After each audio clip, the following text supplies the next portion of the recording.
제가 오늘 말씀드릴 제목은 주제는 한국 인공지능의 잠재력과 미래 이슈 이런 주제입니다. 세 가지로 구성이 되어 있습니다.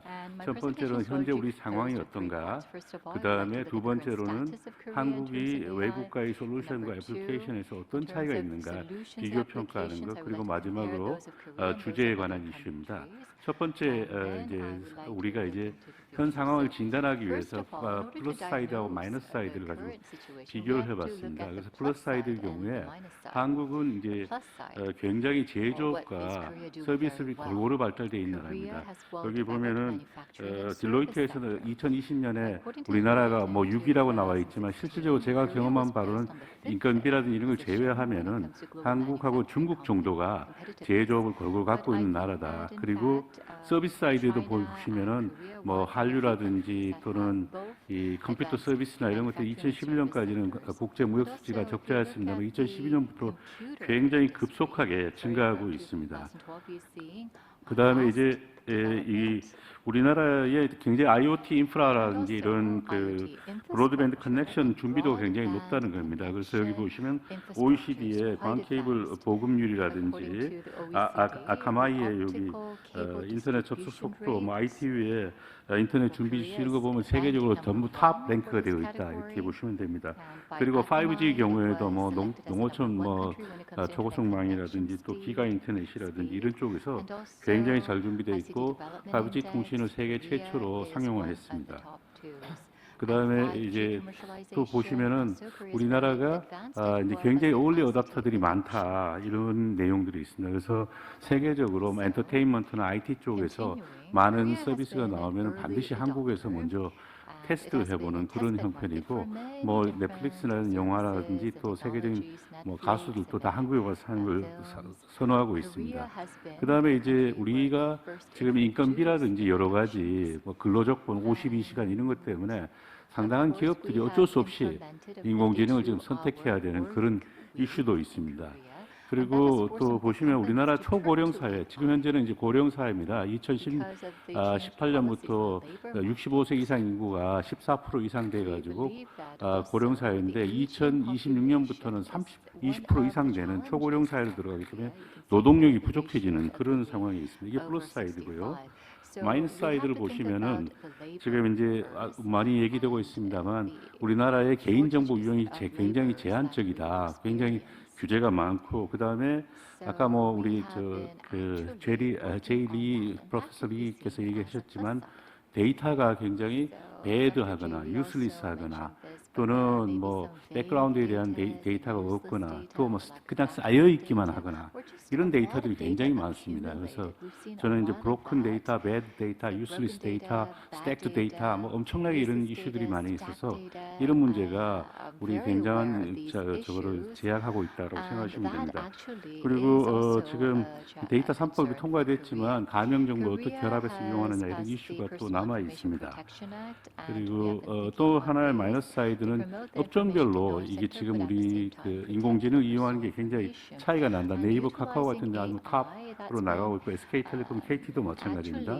그런데 삼성 뭐 이런 제조업 몇몇 업체들은 잘 가고 있지만 나머지 이런 뭐 제조업이라든지 뭐 금융이라든지 뭐 소매라든지 이런 쪽은 의료 쪽 이런 쪽은 아주 취약하다 이렇게 보시면 됩니다. 그리고 뭐 실리콘밸리나 항저우 같은 데 가면 굉장히 많은 AI 업체들이 모여 있는데 우리나라는 이런 것들이 지극히 취약하다 이렇게 보고 있습니다. 그리고 또 뭐 어제도 뭐 얘기했지만 엔비디아에서 ARM을 40조 원에 사들이고 뭐 이런 것들이 있는데 우리는 이렇게 빅테크 자이언트들이 사실은 산업을 리딩하거나 생태계를 만들지 못하고 있다는 생각입니다. 그래서 이게 전체적으로 봤을 때는 우리가 정보화에는 굉장히 성공했지만 이것이 AI로 연결되는 부분에 있어서 좀 취약하다 이렇게 볼 수 있습니다. 그리고 두 번째 파트인 AI 애플리케이션하고 솔루션에 대해서 보면 먼저 센서 데이터 쪽을 먼저 보겠습니다.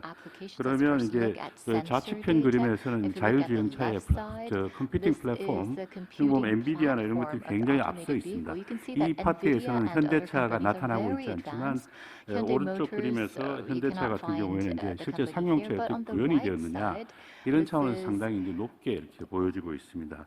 그다음 이것은 구글 딥마인드에서 만든 알파스타라는 겁니다. 이거 스타크래프트를요 게임 실제 게이머들하고 해가지고 이 구글 딥마인드에서 만든 게임 버추얼 게이머가 이기는 겁니다. 굉장히 리액션 타임들이 그 진짜 게이머보다 굉장히 짧아가지고 굉장히 추상적인 사고를 하고 각각 에이전트들끼리 자기들끼리 전투를 붙어가지고 게임을 학습하고 하는 겁니다. 그다음에 이제 우리 오른쪽에 그림 보면 이세돌이 2016년에 구글 딥마인드에서 졌지만 4대1로 졌지만 우리는 2019년도에 한돌이라는 것이 확인했으면 상당히 좀 뒤따라가고 있다 이렇게 보시면 되고요. 그다음에 이것은 이제 뭐 IBM 왓슨 헬스라든지 뭐 텐센트 같은 경우도 굉장히 다양한 의료 데이터를 갖고서 지금 3차원 의료 데이터로 진단을 하고 하는 거 제가 직접 봤습니다. 그 중간에 있는 것은 뭐냐면 하버드 대학 의과대학 교수가 만든 패스 AI라는 회사인데요.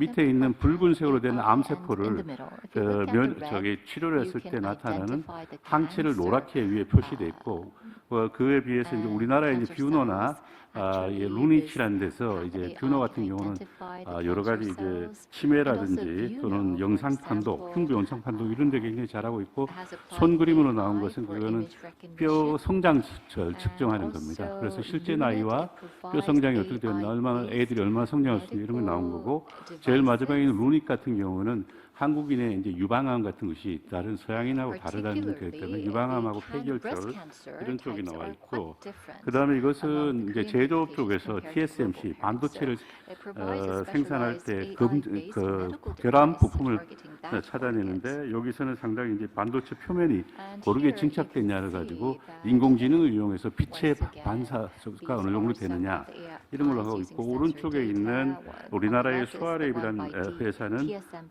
반도체라든지 PCB라든지 이런 쪽에 이 실제로 머신 비전을 이용해서 결함 부품을 찾아내는데 작년에 2,300억 정도의 코브넥스라는 데 인수가 이렇게 되고 있습니다. 이쪽에 또 이제 번역기를 보면은 구글 번역이 네이버 파파고에 비해서는 훨씬 다양한 언어로 지금 번역이 되고 있고 또 그 다음에 이제 여기가 훨씬 유저 프렌드리 합니다. 그 네이버 구글 같은 경우는 기차역을 넣으십니까 그러면 그 밑에 외국인이 읽을 수 있도록 영어로 GI 뭐 이런 식으로 표현이 되어 있다는 겁니다. 그리고 또 하나는 이제 센서 데이터 말고 텍스트 데이터나 언어 데이터를 이용해서 하는 것들이 이제 우리 틱톡으로 유명한 바이트댄스에서 만든 토우티아우 이런 것이 있습니다. 이거는 4,000개의 파트너사로부터 그 언론 관련된 뉴스를 전부 모아가지고 개인의 맞춤형으로 제공합니다. 여기 동영상도 있습니다. 제가 이거 매일 보거든요. 너무너무 중국에 대해서 잘 정리가 되어 있습니다. 근데 우리나라도 뭐 11번가나 이런 데에서 이제 어버이날에 이렇게 부모 뭐 여자친구 선물 같은 거 이렇게 찾은 이런 응용 프로그램들도 나와 있습니다. 그리고 이제 다음에는 이제 또 RPA 텍스트 데이터를 이용해서 데이터를 추출해서 보고서를 만든다니 데이터를 저장해 주는 걸 자동으로 한다니 이런 것들이 보면 뭐 오토메이션 애니웨어나 UiPath 같은 것도 잘하고 있지만 삼성 SD에서 만든 브라이트웍스도 상당히 괜찮다 이렇게 보시면 되겠습니다. 그다음에 이제 보이스 쪽에 이용하는 것들 보면 아마존의 알렉사 이걸 이용해서 스톤헨지라는 회사에서 아파트 관리를 하면서 온도, 습도 이런 것들을 자동으로 하게 하고 또 우리나라 같은 경우는 KT가 진이라는 플랫폼을 이용해서 상당히 이제 그 종합적인 AI 서비스를 하고 있습니다. 그리고 이쪽에 보면 이 파이낸스 섹터에서 캔쇼라는 이런 주식 주가 예측하고 하는 것들이 있는데 이거가 이제 뭐 JP 모건 같은 600명의 애널리스트를 다 잘라버리고 2명만 남겼던 그것이 이제 캔쇼를 이용한 건데 우리나라는 그런 것들이 없습니다. 그리고 마스터카드나 이런 데서도 비자카드에서 아이디를 이렇게 홍채나 또 이런 걸로 인식하게 하고 이런 것들 또 부정 사용 같은 거 방지하는데 신한카드 이런 쪽도 잘 하고 있습니다. 그래서 전반적으로 봤을 때는 우리나라가 조금 상용 애플리케이션에서 비슷한 건 있지만 숫자가 너무 적다 이런 것이고요.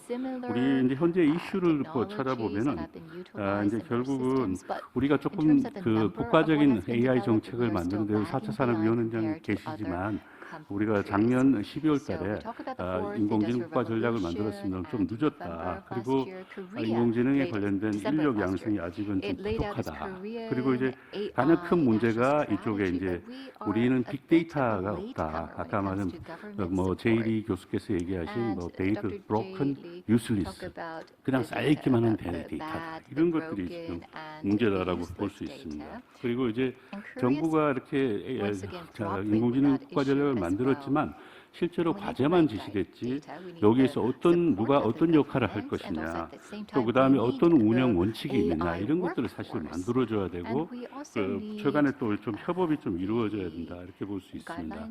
그리고 우리나라에 특화된 인공지능 전략이 좀 있어야 되겠다. 범용으로 하는 이런 파이낸스 AI 같은 거는 사실 오픈 공개 소프트웨어로 많이 되어 있기 때문에 우리는 그냥 커스터마이제이션 하면 되는 거고, 우리는 보다 이제 의료 AI 같이 한국인이 가질 수 있는 특성, 이것에 베이스한 인공지능이라든지 제조업 같은 것을 오히려 활성화시켜야 된다. 그리고 이게 이제 소프트웨어 디벨롭먼트 키트, 이거 개발 도구 많이 나와 있기 때문에 우리는 어플리케이션이나 서비스 레이어로 지금 타겟팅하는 것이 더 좋겠다는 거고요.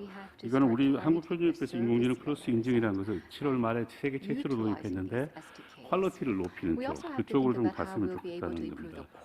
그리고 여기 이제 AI가 어떤 디시전을 내렸을 때 이것이 어떤 세이프티에 어떤 문제가 있고 누가 어떤 법률적인 책임을 지느냐, 이거는 해석 가능한 AI는 지금 보통 이제 블랙박스 형태로 되어 있고 의사결정 트리 외에는 사실 추론 과정을 알 수가 없습니다. 그런 문제가 있고, 그다음에 AI가 잡을 대체하는 속도가 훨씬 만드는 속도보다 크다고 생각합니다. 그래서 밑에 보면은 저기 약 20%밖에 사실은 대체가 새로운 잡이 생기지 않는다. 잃어버린 잡에 대해서. 그래서 저는 이제 마지막으로 우리나라의 이 AI의 문제는 D2D다. 뭐 B2B, C2C 여러 가지 나옵니다만 이 데이터 빌딩하고 그다음에 비즈니스 모델을 CEO들이나 기관장들이 정확하게 알고 있어야 됩니다. 그리고 전 국민이 이런 AI에 대해서 관심을 갖고 있어야 되기 때문에 저는 우리나라 AI 산업이 지식 집약적인 산업이 아니고 오히려 노동 집약적이다. 데이터를 잘 빌드하는 것이 더 중요하다. 이렇게 생각하고 있고, 이게 엔지니어의 잡이 아니고 의사결정자의 잡이다. 이것만 해소하면 우리가 금방 캐치업을 하고 따라잡을 수 있다. 가능성이 있지만 이런 분야에 좀 더 포커싱했으면 좋겠다는 생각입니다. 감사합니다. Thank you. Thank you very much for your presentation.